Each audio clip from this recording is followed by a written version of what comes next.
recently introduced a new theme called Digital Runway. The origins of this theme date back to when we were looking at recent IPOs within China.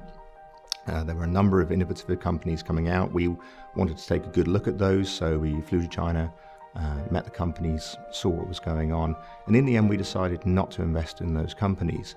But we did learn some valuable information about the use of data within fintech, and that caused us to think more broadly about how the financial world is starting to employ technology and where we felt that the best investments would be.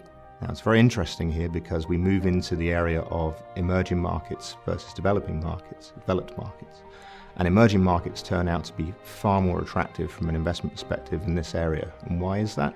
It's because of the innovator's dilemma. It's because of the issue of legacy. In developed markets, where banks are already very well established, they have incentives to try to block new innovative technologies. And that's not the case in emerging markets, where the governments want to develop national champions and want to spur economic growth. In addition to that, you can also take differing attitudes to data privacy. In emerging markets, consumers are more willing to offer up their data. And then finally, you can also look at the growth runway. The developed world is already fairly indebted. The emerging world could actually use a bit more leverage and a bit more finance to get their economies going in some cases. So overall, we've decided that Digital Runway is predominantly focused on fintech in emerging markets, and that's where the opportunity lies.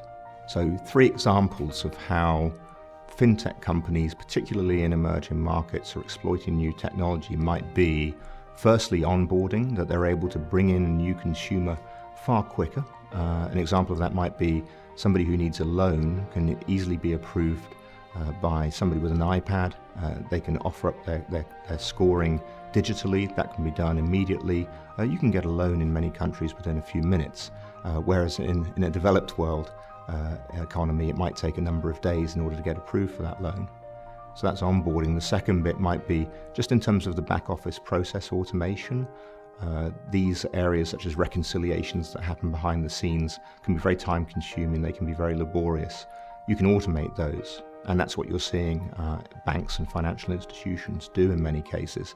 And that removes a cost from the system that can be very profitable for the banks themselves. Some of that's passed on to the consumer, some of it's captured by the financial institution. And then finally, we're fascinated by the concept of gamification, the idea that you can engage more closely with your consumers by incentivizing them to adopt positive behavior. An example of this might be if you can set up a regular savings plan online for a consumer, that they may wish to check how much they've saved. And so they'll check into their bank account or the finance website more regularly. And that improves the engagement because it offers up a chance to have a deeper relationship and, of course, to sell them further valuable products. So that's very valuable.